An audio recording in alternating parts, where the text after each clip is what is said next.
Super God Veer season 1 episode 50 the birth of first human God arc part 23। जल्दी आएंगे तो mega episode से फ़र्क नहीं पड़ने वाला। और हाँ, मैं एक चीज़ बता दूं, ये डिले इसलिए हुआ है, मेगा एपिसोड नहीं आ पाया क्योंकि हर एक क्लेन की फ़ाइट होगी और हर एक को मतलब एल्डर ख़त्म करेंगे तो लाइन वाइज सब कुछ चलने वाला है। मतलब एक एक क्लेन को बहुत टाइम दिया जाएगा, इस वजह से एपिसोड अब लंबे आने वाले हैं, यानी हर एक एपिसोड लंबा ही होने वाला है, ठीक है ना। 51 एपिसोड भले ही 15 मिनट का होगा, मगर उसके अगले एपिसोड जो भी रहेंगे सब 25 मिनट 20 मिनट इस तरह के रहने वाले हैं। तो आप लोग तैयार रहिए एक बहुत अमेजिंग स्टोरी सुनने के लिए, क्योंकि अब मैं लिखना स्टोरी स्टार्ट कर चुका हूँ। यानी पार्ट 1 से लेके पार्ट 22 तक ने मिस्टर यावर ने यानी मेरे दोस्त ने लिखा था। अब मैं यहाँ से लिखना स्टार्ट कर रहा हूँ, यानी पार्ट 23 से मैं लिखना स्टार्ट कर रहा हूँ। और पिछले एपिसोड भी जो आप लोग ने देखे थे एपिसोड 1 से लेकर 26 तक, वो भी मैंने ही लिखे थे। तो आप लोग समझ जाएंगे कि कितनी बेस्ट स्टोरी चलती है मेरे आर्क में। तो आप लोग जल्दी से चैनल को सब्सक्राइब कर दीजिए और बने रहिए RJK FM चैनल के साथ। ठीक है, चलिए ज़्यादा टाइम वेस्ट ना करते हुए एपिसोड को शुरू करते हैं। Let's begin. इधर यहाँ ध्रुव जैसे ही अपने आसपास देखता है, वहाँ हजारों की तादाद में स्टोन बुल से घिरा होता है और यहाँ अभी वो बुल्स ध्रुव को देखकर घुर्रा रही होती हैं। और वहीं यहाँ ध्रुव देखता है कि उन सभी बुल्स में से 100 से ज़्यादा गॉड लेवल बुल्स होती हैं और कई डिफाइड बुल्स भी होती हैं। इसलिए यहाँ ध्रुव उन सभी को देखकर अपने पास से फ्लेम स्वॉर्ड निकालता है और सभी बुल्स को मारना शुरू कर देता है। और फिर कुछ देर तक फाइट करने के बाद जैसे ही सभी बुल्स खत्म होती हैं, तभी उन बुल्स की लाशों के बीच से एक ह्यूमन निकलकर बाहर आता है। और वहीं यहाँ उस ह्यूमन की पूरी बॉडी लाल खून से तर होती है और वो देखने में कोई मॉन्स्टर लग रहा होता है। हालांकि यहाँ ध्रुव उन सभी बुल्स को मारने के बाद अपनी फ्लेम स्वॉर्ड का एक अटैक करता है, जिससे उसके चारों तरफ सभी बुल्स आग में जलने लगती हैं। और यहाँ उन बुल्स के जलने के बाद उनकी बॉडी के बस उनके जीन क्रिस्टल बचते हैं, जिनको कलेक्ट करके ध्रुव उस पूरे प्लानट का एक राउंड लगाता है और वो वीर की प्रेजेंस को सेंस करने की कोशिश भी करता है।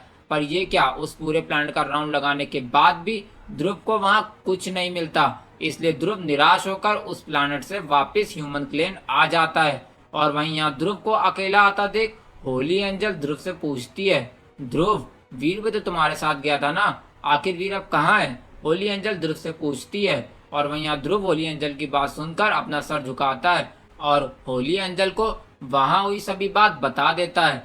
और वहीं यहाँ ध्रुव की बात सुनकर होली एंजल फौरन वहां से उस प्लैनेट की तरफ निकल जाती है जहां से वीर गायब हुआ था। और वहीं यहाँ दूसरी तरफ वीर उस जगह से टेलीपोर्ट होकर एक अनजान जगह आ जाता है और फिर वीर अपने आसपास देखता है जहां बस उसको अंधेरा ही अंधेरा दिखता है। इसलिए वीर अपने आसपास सब स्कैन करता है पर उसको कुछ नहीं दिखता।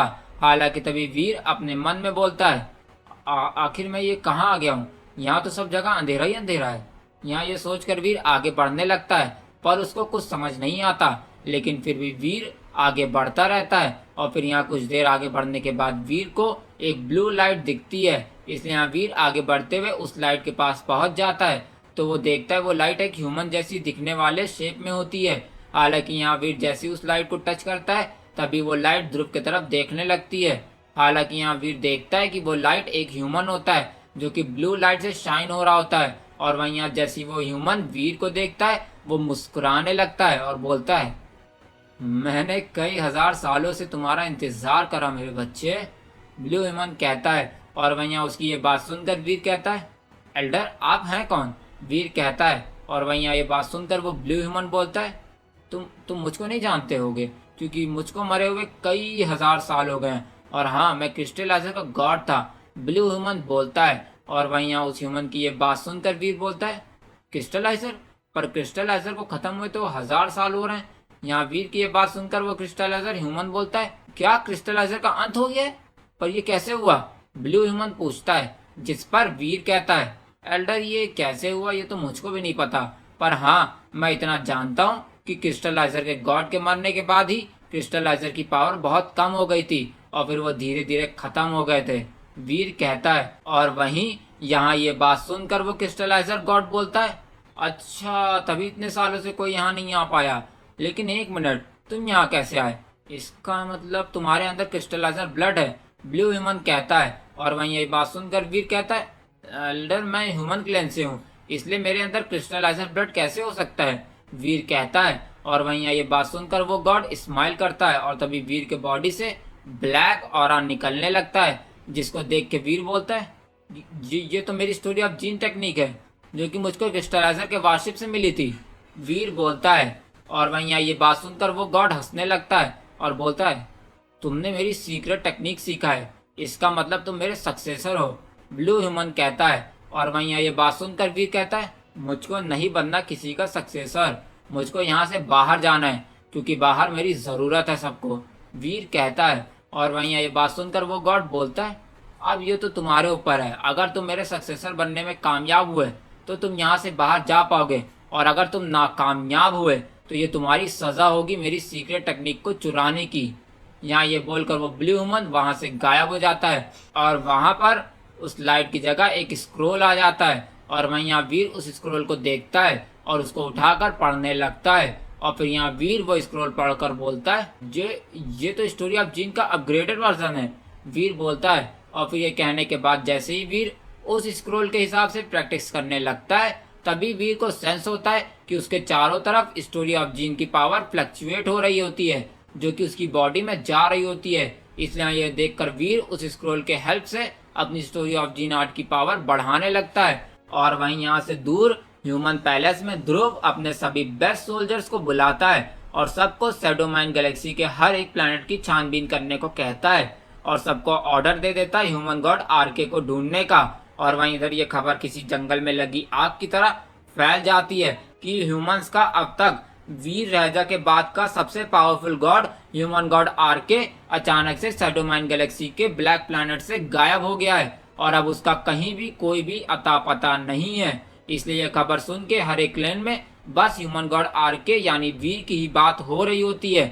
और वहीं यहाँ से दूर शैडो गैलेक्सी के शैडो प्लैनेट के शैडो पैलेस में एक अधेड़ उम्र का ह्यूमन जैसा दिखने वाला और थंडर लाइट से कवर आदमी लीडर की कुर्सी पर बैठा हुआ है और इस वक्त वो अपने एल्डर से आगे के प्लान के बारे में बात कर रहा होता है। लेकिन तभी एक सोल्जर दौड़ते हुए मीटिंग हॉल में आता है और फिर लीडर के सामने बाउ डाउन करने के बाद अपनी बात कहना शुरू करता है। और फिर वो कहता है, लीडर एक अच्छी खबर है, ध्रुव का मास्टर ह्यूमन गॉड आरके अचानक से शैडोमाइन गैलेक्सी के ब्लैक प्लैनेट से गायब हो गया है और अब उसका ऑरा कहीं पे भी सेंस नहीं हो रहा है और उसका कोई नामो निशान भी नहीं मिल रहा है। इसलिए इस वक्त ह्यूमन क्लैन में अफरा तफरी मची हुई है। और हाँ, ह्यूमन क्लैन में ही नहीं बल्कि सुपर जीन कम्युनिटी और ह्यूमन के साथ देने वाले हर क्लैन में यही बात चल रही है और सब ह्यूमन गॉड आरके को ढूंढ रहे हैं। इसलिए लीडर यही सही वक्त है उन पे हमला करने का, न्यूज देने वाला सोल्जर लीडर को देखते हुए कहता है। और वहीं यहाँ उसकी ये बात सुन के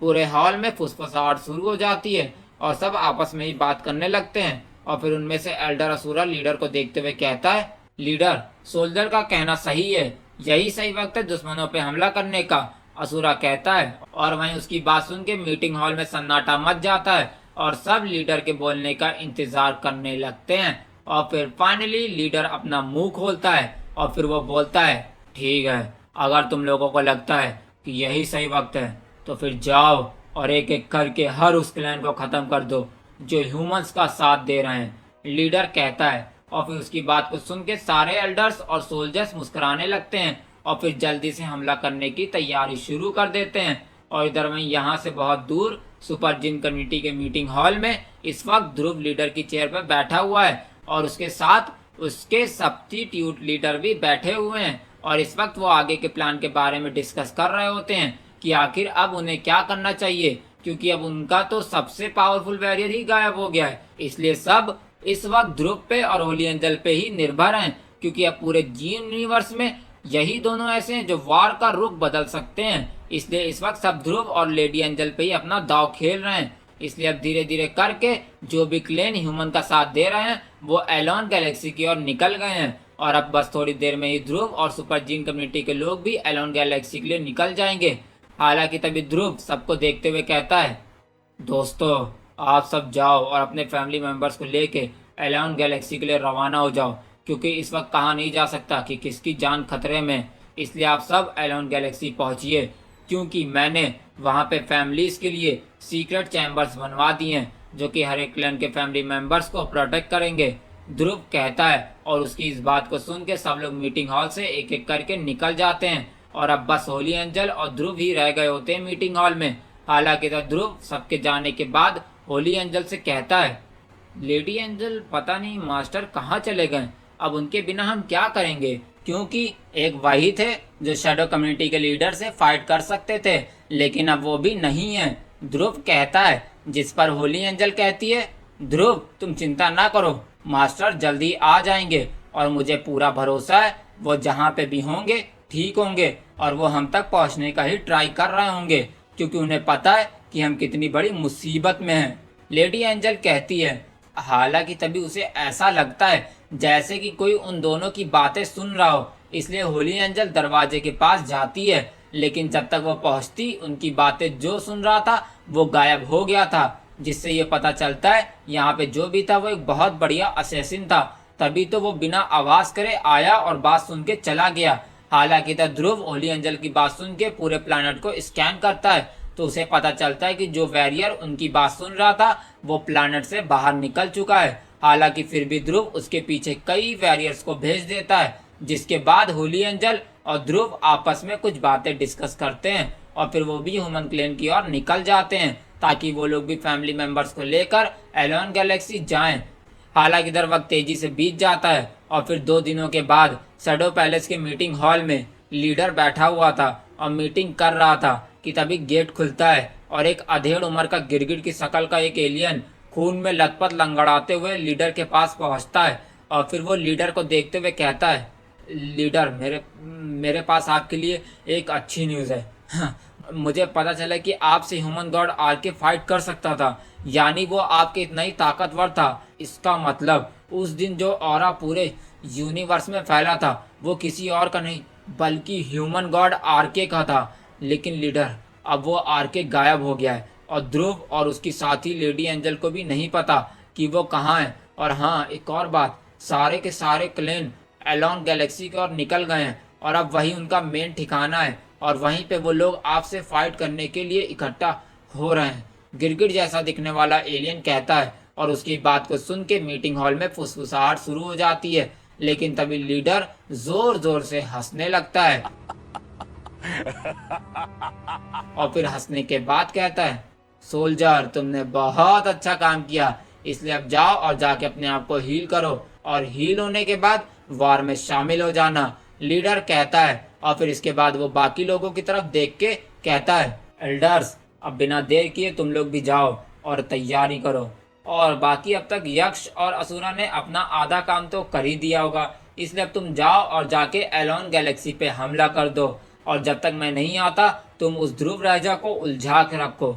लीडर कहता है और फिर एल्डर्स उससे कहते हैं, लीडर आप नहीं चल रहे हमारे साथ तो हम कैसे उस ध्रुव राजा को देर तक रोक पाएंगे, उसके साथी भी तो है ना वहाँ पे। एल्डर्स कहते हैं और फिर उनकी बात को सुन के लीडर कहता है, अरे अभी तुम लोग जाओ तो मैं तुम लोग के हारने से पहले वहां पहुंच जाऊंगा और मैं इसलिए नहीं आ रहा क्योंकि अभी मैं जा रहा हूं और लोगों को बुलाने जो हमारी मदद करेंगे। लीडर कहता है और फिर वो मीटिंग हॉल से उठकर चला जाता है और फिर उसके जाने के बाद सारे एल्डर्स अपनी अपनी एक टीम बनाकर क्लैंस पे हमला करने के लिए निकल जाते हैं। और वहीं यहाँ से बहुत दूर एक सैंड प्लैनेट पे सैंड गॉड अपने फैमिली मेंबर्स को लेकर एलोन गैलेक्सी के लिए निकल रहा होता है। हालांकि अभी वो लोग निकले ही थे कि तभी सामने से टोटल 1000 लोग आ जाते हैं जिन्होंने ब्लैक कलर का असैसिन सूट पहना हुआ था और उनका आर्मर भी ब्लैक कलर का है और उनके मुंह पे एक मास्क लगा होता है और उनकी बस आंखें दिख रही होती हैं और वहीं उनके चेस्ट के पास एक बैज लगा हुआ होता है जिसपे लिखा होता है शैडो आर्मी।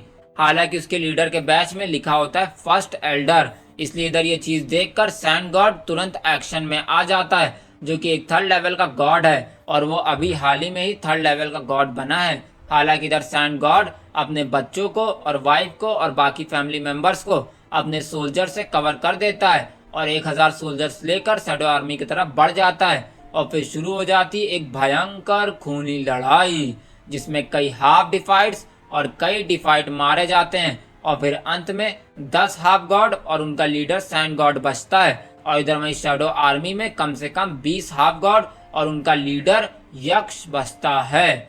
जो कि अभी सैंड गॉड को घूर रहा होता है। हालांकि इधर फिर से फाइट शुरू हो जाती है और ये फाइट बहुत देर तक चलती रहती है, जिसके बाद अब सिर्फ 5 हाफ गॉड और सैंड गॉड बचा होता है, और जिसमें से हर एक का एक ना एक हिस्सा गायब हो गया होता है, यानी उनके शरीर का एक ना एक हिस्सा कट चुका होता है। और हाँ, सैंड गॉड भी इस वक्त बहुत घायल हो गया होता है और वो भी इस वक्त खून में लथपथ खड़ा है और यक्स को देख रहा है।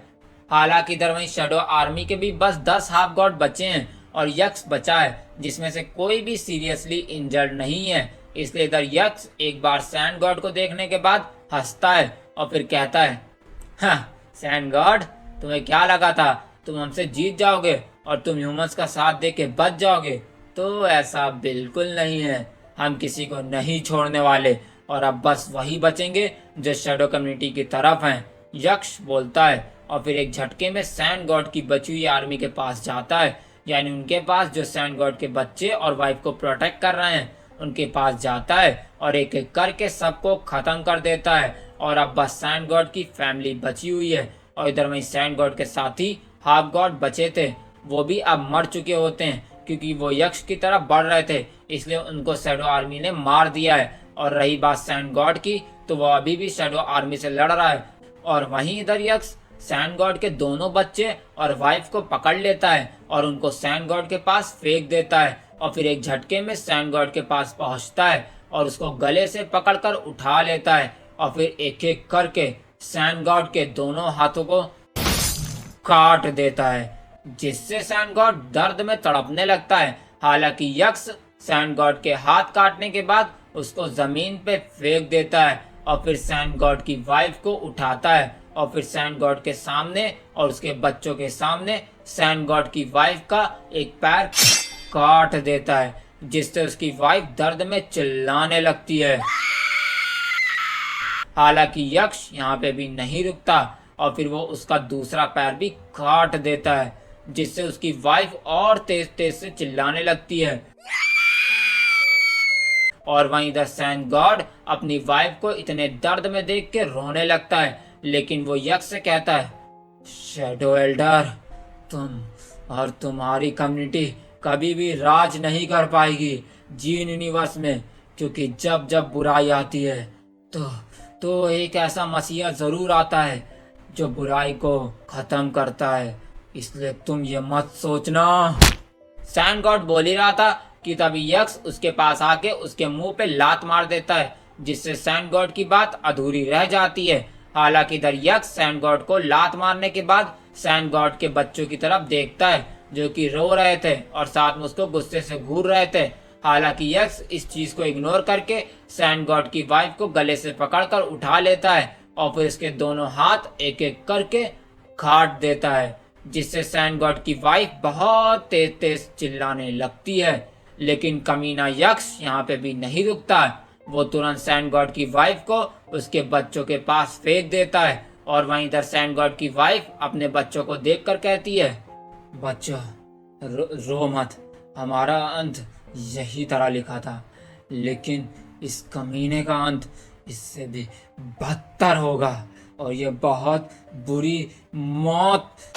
सैंड गॉड की वाइफ बोल ही रही थी कि तभी यक्स उसके पास आता है और उसके मुंह पे अपने पैर से हमला कर देता है, जिससे सैंड गॉड की वाइफ का सर फट जाता है और उसके परकच्चे उड़ जाते हैं और उसका दिमाग भेजा सब अलग अलग गिर जाता है, यानी मतलब दिमाग भेजा अलग अलग गिर जाता है। और जो उसका खून रहता है उसकी कुछ बूंदें उसके बच्चों के ऊपर जाके गिरती है, जिससे ये मंजर और भी भयानक, भयावह और बहुत इमोशनल हो जाता है। हालांकि इधर वहीं सैंड गॉड ये नजारा देखकर चिल्लाने लगता है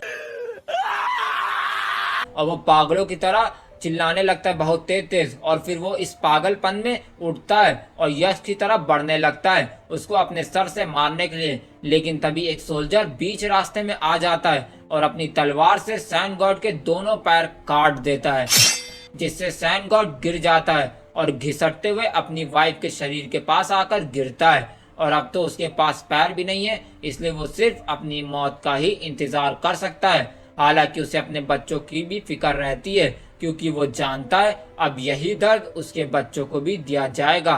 सैंड गॉड ये समझ गया था और वो गलत भी नहीं था, क्योंकि यक्ष तुरंत ही उसके बड़े लड़के यानी उसका लड़का जो 15 साल का है उसको उठाता है और फिर उसके साथ भी वही करता है जो उसने सैंड गॉड की वाइफ के साथ किया था, यानी उसके लड़के के दोनों हाथ और पैर को काट के उसे भी सैंड गॉड के पास फेंक देता है। और फिर ये करने के बाद यक्ष उसके छोटे बेटे यानी जो लड़का 10 साल का है उसको उठाता है और उसका भी हाथ काटने के लिए तैयार हो जाता है, लेकिन तभी सैंड गॉड का बड़ा बेटा अपने मुंह से यक्ष के पैर को काट लेता है, जिससे दर्द के मारे यक्ष को सैंड गॉड के छोटे बेटे को छोड़ना पड़ता है। और फिर जैसे ही ये होता है बड़ा बेटा छोटे बेटे से चिल्ला के बोलता है, भाई भाग जा, यही मौका है, बड़ा बेटा कहता है। और फिर उसकी बात सुन के छोटा बेटा जो बहुत डरा हुआ था वो किसी तरह उठता है और भागने की कोशिश करता है, लेकिन आपको भी पता है और मुझे भी पता है और सैंड गॉड को भी पता है कि अब कोई नहीं बचने वाला है। और हुआ भी वही, क्योंकि इधर जैसे ही छोटा लड़का भागता है वैसे ही यक्ष एक झटके में उसको पकड़ लेता है और वापस सैंड गॉड के बड़े बेटे के पास आ जाता है और उसको देखते हुए कहता है, मानना पड़ेगा लड़के, हिम्मत तो तुझमें बहुत है, लेकिन तेरी किस्मत इतनी अच्छी नहीं है कि तू आज किसी को भी बचा पाए, यक्ष कहता है। और इधर वहीं उसकी बात सुन के सैंड गॉड का बड़ा बेटा जो कि एक हाफ डिफाइड है और जिसका बहुत सारा खून बह चुका है, वो हिम्मत जुटाकर यक्ष से कहता है, शैडो एल्डर, भले ही मेरा अंत अच्छा नहीं है, लेकिन ये ना सोचना कि तू बच जाएगा, तुझे भी कोई ना कोई इससे भी भयानक मौत मारेगा, याद रखना, बड़ा बेटा कहता है। और उसकी बात सुन के यक्ष स्माइल करता है और फिर उससे कहता है, लड़के अब ऐसा कोई भी नहीं है जो मुझे मार पाए, इसलिए तेरी ये इच्छा कभी पूरी नहीं होगी, यक्ष बोलता है। जिस पर सैंड गॉड का बड़ा बेटा कहता है, मेरी इच्छा जरूर पूरी होगी क्योंकि मेरा बड़ा। सैंड गॉड का बड़ा बेटा बोल ही रहा था कि तभी यक्ष उसके बड़े बेटे का सर कुचल देता है, जिससे उसके बड़े बेटे की भी मौत हो जाती है, वो भी बहुत बेरहमी से उसकी नजरों के सामने। और फिर ये सब करने के बाद यक्ष सैंड गॉड के छोटे बेटे को भी बेरहमी से काट के फेंक देता है और उसका सर भी कुचल देता है। और इस तरह सैंड गॉड के सामने उसकी छोटी सी फैमिली और उसकी पूरी सैंड आर्मी मार दी जाती है और उसके जो रिलेटिव्स होते हैं वो भी मार दिए जाते हैं। और अब सिर्फ सैंड गॉड अधमरा पड़ा हुआ था और इस वक्त वो बहुत गुस्से में है और यक्ष को घूर रहा होता है, लेकिन अब धीरे धीरे उसकी लाइफ फोर्स कम होने लगी थी, यानी कुछ ही पल में वो भी मर जाएगा। इसलिए यक्ष उसके पास जाता है और उसको देखते हुए कहता है, सैंड गॉड, कहा था ना मैंने कि आज यहाँ से कोई भी बच के जा नहीं पाएगा। और हाँ, एक और बात, आगे आने वाले समय में ह्यूमन क्लेन या उसके साथ देने वाले बचेंगे नहीं और उनका भी यही अंजाम होने वाला है, क्योंकि शैडो कम्युनिटी का लीडर वापस आ गया है और अब वो तुम्हारे ह्यूमन क्लेन के लीडर को और उसका साथ देने वालों को मार देगा और फिर शैडो कम्युनिटी पूरे जीन यूनिवर्स पे राज करेगी।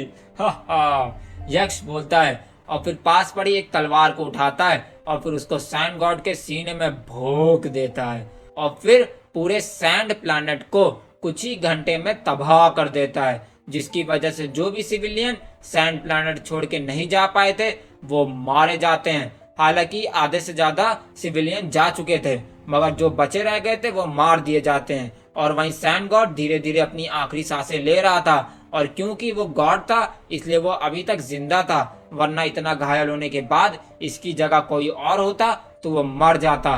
हालांकि सैंड गॉड भी चाह रहा था कि वो इस दर्द से आजाद हो जाए, लेकिन ये उसके हाथ में कहाँ था, इतना दर्द तो उसको सहना ही पड़ेगा क्योंकि वो उसकी किस्मत में लिखा था। इसलिए वो बस एक जगह पड़े पड़े अपनी मौत का इंतजार कर रहा है। और वहीं यक्ष सैंड प्लैनेट को डिस्ट्रॉय करने के बाद सैंड गॉड के पास आता है और उससे कहता है, अच्छा ठीक है सैंड गॉड, तुम यहीं पड़े पड़े अपनी मौत का इंतजार करो और शोक मनाओ, क्योंकि मैं तो जा रहा हूँ बाकी क्लेन्स को खत्म करने। जैसे मैंने अभी तुम्हारे क्लैन को खत्म किया ना, वैसे ही उन सबके भी क्लैन को मैं खत्म कर दूंगा, यक्ष कहता है। और फिर अपने बचे हुए लोगों के साथ दूसरे क्लैन की तरफ निकल जाता है, यानी दूसरे प्लैनेट की ओर बढ़ने लगता है। और वहीं इधर सैंड गॉड अपनी आखिरी सांसें ले रहा था, लेकिन तभी आधे घंटे के बाद एक वैरियर उसकी तरफ उड़ते हुए आ रहा था और इधर वहीं उस वॉरियर को देख के सैन गॉड मुस्कुराने लगता है और कहता है, मेरे मेरे बेटे, तुम वापस आ गए, आखिरकार तुम आ गए। सैन गॉड कहता है, क्योंकि ये सैन गॉड का सबसे बड़ा बेटा मिस्ट बॉर्न गॉड है, जो कि सैन गॉड से गुस्सा था क्योंकि सैन गॉड ने अपनी पहली बीवी के मरने के बाद दूसरी शादी कर ली थी। हालांकि इधर जैसे ही मिस्ट बॉर्न को पता चला था कि जीन यूनिवर्स में वार का माहौल है, तो वो तुरंत अपने डैड की मदद करने के लिए वापस आ गया। लेकिन उसने आने में बहुत बहुत देर कर दी, क्योंकि अब सब कुछ खत्म हो चुका है और अब वो कुछ भी नहीं कर सकता। और तो और वो अब अपने डैड को भी नहीं बचा सकता है, क्योंकि अब उसके डैड बचने के हालत में ही नहीं है, क्योंकि ना उनके पास हाथ है, ना पैर है और ना ही एक पूरा दिल, क्योंकि दिल में तो उनके तलवार घुसी हुई है, जिससे उनके दिल में एक बहुत बड़ा होल हो गया है। और तो और अगर वो बच भी जाते हैं तो वो किसी जिंदा लाश से कम नहीं होने वाले हैं। इसलिए मिस्ट बॉर्न अपने डैड को बचाने की बिल्कुल भी कोशिश नहीं करता है, बल्कि अपने डैड के पास फलती मार के बैठ जाता है और फिर उनसे सवाल करता है, डैड, मुझे बताइए, आपके ये हाल किसने किया? आखिर कौन है वो जिसने इतनी बेरहमी से सबको मारा है? मिस्ट बॉर्न अगल बगल के नज़ारे को देखने के बाद कहता है, और इस वक्त वो बहुत गुस्से में है, क्योंकि उसने देखा है कि बच्चों को भी बहुत बेरहमी से मारा गया है, यानी उसके भाइयों को बहुत बेरहम मौत दी गई है। इसलिए मिस्ट बॉर्न बहुत गुस्से में है। हालांकि the sign God mist born की बात सुन के कहता है, बेटा मिस्ट बॉर्न, मुझे और तुम्हारे भाइयों और तुम्हारी दूसरी माँ को शैडो कम्युनिटी के फर्स्ट एल्डर ने एक एक करके तीनों को बहुत बहुत बेरहमी से मारा है, वो भी मेरी नजरों के सामने। और उसने कहा है कि अब कोई भी नहीं है जो उसे मार सके। इसलिए मिस्ट बॉर्न, मुझसे वादा करो कि तुम अपने भाइयों, अपनी माँ और अपने बाप और अपने क्लैन के लोगों की मौत का बदला शैडो कम्युनिटी के फर्स्ट एल्डर को मार के लोगे, और तुम ह्यूमन क्लैन का आखिरी दम तक साथ दोगे, क्योंकि ह्यूमन क्लैन की वजह से ही हम इतने इवॉल्व हो पाए थे, और तुम आज उन्हीं की वजह से एक 5th लेवल के गॉड बन पाए हो, क्योंकि अगर वो ना होते तो गॉड बनना बहुत मुश्किल होता। इसलिए मेरे बेटे, वादा करो कि तुम उस फर्स्ट एल्डर को बहुत ज़्यादा बेरहम मौत दोगे और शैडो कम्युनिटी के हर एक वॉरियर को मार दोगे बहुत बेरहमी से। सैन गॉड कहता है, और उसकी बात सुन के उसका बेटा कहता है, हाँ हाँ हाँ डैड, मैं वादा करता हूँ कि मैं उस फर्स्ट एल्डर को नहीं छोड़ूंगा और शैडो कम्युनिटी के हर एक वॉरियर को बेरहम मौत दूंगा और उन लोग को मार डालूंगा और ह्यूमन क्लैन का साथ कभी नहीं छोड़ूंगा। लेकिन आप ये तो बताइए, ये फाइट कहाँ पे होगी? मिस्ट बॉर्न सैन गॉड से वादा करने के बाद बोलता है और उससे सवाल भी करता है, और इधर वहीं सैन गॉड अपने बेटे को उसकी बात मानता देख मुस्कुराता है और फिर हिम्मत जुटाते हुए बोलता है, बेटा, फाइट एलोन गैलेक्सी में होने वाली है और सारे क्लेन वहीं के लिए निकल रहे हैं। मैं भी वहीं जाने वाला था, लेकिन उससे पहले हम पर हमला हो गया, सैन गॉड कहता है। और उसकी बात सुन के मिस्ट बॉर्न हाँ में सर हिलाता है और फिर सैन गॉड के सीने में फंसी तलवार को निकालता है और फिर उसके सर को अपने पैर के ऊपर टिका लेता है और फिर कहता है, डैड, आप बिना चिंता के जा सकते हैं। मैं वादा करता हूँ आपसे, मैं आपका बदला ज़रूर लूँगा। मैं आपसे वादा करता हूँ, मैं आपका बदला ज़रूर लूँगा, मिस्ट बॉर्न कहता है और फिर रोने लगता है। और वहीं सैन गॉड, जो अपनी आखिरी सांसें ले रहा था, वो अपने बेटे को देखता है और फिर उससे कहता है, बेटा, क्या एक आखिरी बार अपने डैड को गले नहीं लगाओगे? सैन गॉड कहता है। और इधर में उसकी बात सुन के मिस्ट बॉर्न बिना कुछ कहे अपने डैड को गले लगा लेता है और फिर उनसे रोते हुए कहता है, डैड, इतने साल आपसे अलग होने की सजा मिली है मुझे आज, और हाँ, आपसे अलग रहने के लिए मुझे माफ कर दीजिएगा। लेकिन हाँ डैड, भले ही मैं आपसे गुस्सा था, लेकिन मैं हमेशा आपसे बहुत प्यार करता था। आई लव यू डैड, अब आप आराम से जा सकते हैं, मिस्ट बॉर्न कहता है। और वहीं इधर उसकी बात सुनने के बाद सैन गॉड कहता है, मेरे बेटे, मुझे पता था कि जब भी मुझे जरूरत होगी तुम जरूर आओगे। इसलिए तुम ये मत सोचना कि मैं तुमसे नाराज हूँ, और हाँ, मैं भी तुमसे बहुत प्यार करता हूँ।